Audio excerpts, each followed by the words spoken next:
Amiga nung pangalan ng tuna mo niya.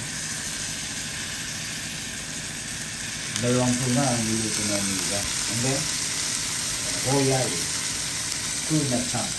Kaya nag-prito sa amiga rito ng yun, saging na saba. Merienda namin ngayong gabi. Okay. Ito, kasi tapos na namin kumain, ito yung pinaka-dessert namin ngayon. Saging na saba, galing pang Pilipinas. Yun nga, tulad ng sinabi namin sa mga unang video, meron na sa bakalan yan. O tindahan dito sa Kuwait. Madali lang hanapin yan, ang saging na saba. At yan nga, dalawang tuna ang ihilisan na amiga. Marami yung laman ng tuna ngayon, ano ba? Oo. Marami siya, pero kailangan mo siya talagang igisa at dagdagan ng lasa. Tama? Kasi kung yun lang, may hinalo namin yung liga sa pasta yan, medyo kulang yung lasa niya eh. Kailangan mo siya talagang tignan. Pero palagay ko masarap sa konyan. Sana pagka nakatempo tayo ng ganyan, gagawa ko ng tuna sisig. Hindi lang tayo makagawa ngayon ng tuna sisig at may bibisi tayo. At ngayon ay gagawin natin siyang ginisa. Kaya kita nyo, dahil naman dawa lata yan, pero malaman na siya yung tulang niya. Kumbaga, gisa-gisa lang yan, pero maraming sibuyas, tapos lalagyan mo ng kanya, no? Asin, paminta, asin pa pala siya. At ang ating saba, ayan, merienda. Ang ating, kasi kakatapos namin yung kumain, is namin yung amiga, prito na lang to. Dapat gagawin to ni amiga yan eh, pero wala lang tayo. Prito na lang natin para mabilisan. At ito yung gagawin ni amiga ay ito. Magbabalik siya ng lumpia ngayon eh. Yung lumpia, ano ba ang lumpia nila? Lumpia beef yan, no? Yun, lumpia. Yun lang, asin sa paminta. Sabi nga natin, pambansang ulam ng OFW. Dilata. Dilata, noodles. Siyempre, mabilisan lang to. Yung ating pag-iisan to. At saka ito yung ating wala kayong time masyado. At gusto yung mabilisan, pero masarap naman. Sa akin doon na dito sa Kuwait. So, siguro, pati sa ibang bansa na rin. Hindi ka tulad sa akin na katulad mo sa ito na, di ba? Parang masyado siyang, ano, nila? Ma-oil. Dito kasi, dito masyadong malaman naman, no?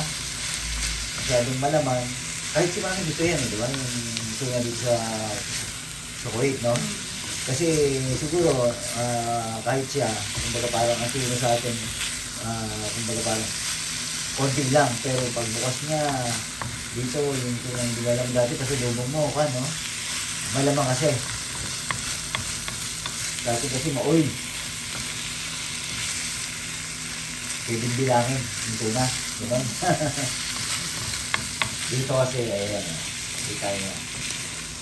So, ganun naman yun. Susunod gagawin din. Tuna sitig. Gagawin natin yun. Hindi lang natin siya magawa ngayon at wala tayong time. Tama-tama, mayroon ako dito ang sizzling cake. Yun. Bigay pa ng aking amigo yan na si Ricky Boy. Ricky Boy, shoutout sa iyo. At kung nasan ka man, diyan ka na lang. At alam ko nag-enjoy ka. At ingat-ingat lang din kasi nabaitaan ko.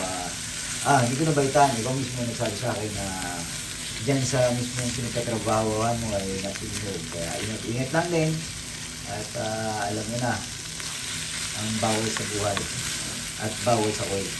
Shoutout sa'yo. Shoutout sa'yo, amigong Ricky Boy. Pangalan niya sa YouTube. Nobelita. Nobita. Nobelita. Di ba Nobita? Nobita pala, Nobita. Si Ricky Boy kasi yun yung ating... Kasama ni Doraemon. Kasi yan si Ricky Boy yun yung ating... Siyempre, matagal nating amigo yan. Matagal nating kaibigan yan. At pagdating pa lang sa Kuwait, magka-amigo namin yan. Magkaibigan natin talaga namin yan. Yun nga, Ricky, mag-forward na tayo. Surugod na tayo. Okay yung ulam natin tuna. At siguro... Pwede na natin gawin. Nag-alaga na lang tayong baboy. Nag-alaga na Sa tayong inyo. baboy. Shoutout din sa iyo, amigo. At hindi ko malilimutan yung binigay mo sa akin isang buong baboy. At hanggang ngayon, inaalala ko yan. Pag nakakita ko ng baboy, talagang binusog mo kami ng amiga sa isang buong baboy. Salamat sa iyo, amigo, at hindi ko malilimutan yan. Alam ko, pagdating ng araw, bibigyan din kita ng isang buong problema. Problemang hindi naman financial, problemang magkakapartner tayo sa negosyo bilang isang problema ka dahil sa dami ng ating magiging negosyo ay problema ka dahil hindi ka na makakatulog dahil busy ka na. Yun ang magiging problema mo dahil busy ka na. At ito nga, balikan natin yung ating tuna. At ayan, luto na, di ba? Luto na ang tuna. Shoutout. At maghugas na si Amiga. At ito yung ating tuna chunks royal. Dami laman niya, isang buong bowl na. Kung buong bowl na to, talagang pwede. Mega, may gusto ka bang batiin? May gusto ka bang i-shoutout? Wala ako i-focus. Ayaw magpo-focus si Amiga kasi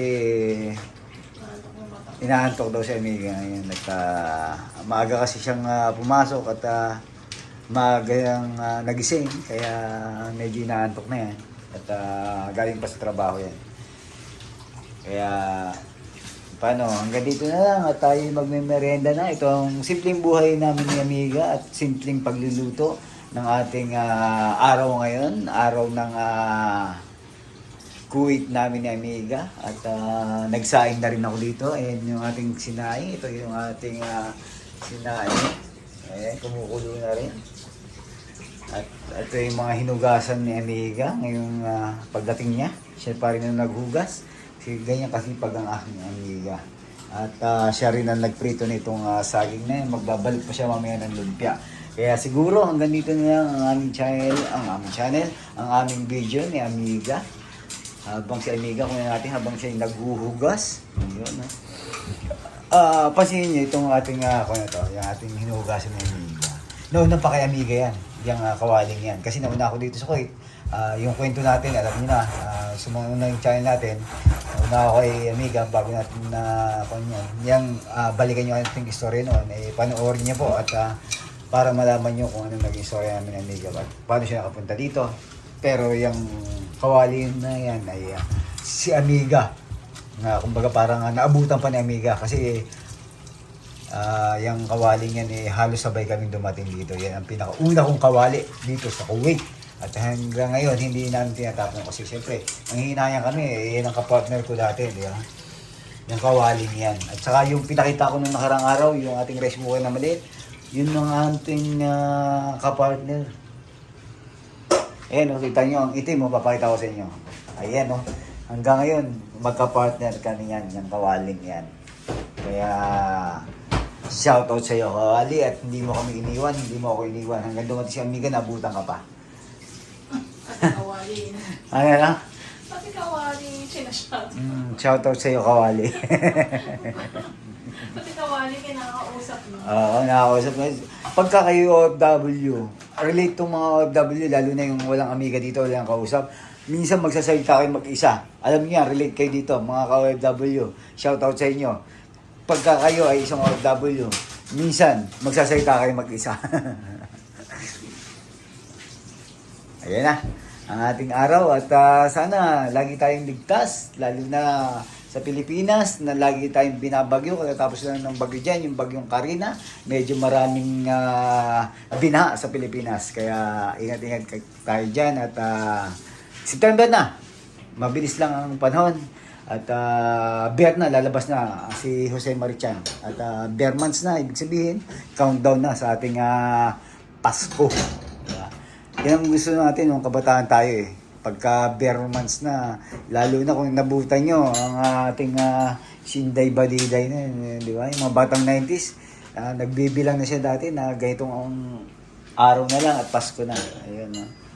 Okay, ito na. At hanggang dito na ang aming video ni Amiga. At habang naglilinis si Amiga ng kanyang pinaglutuan, ingat po at respeto sa bawat isa. Ito po ang aming buhay Kuwait, buhay OFW.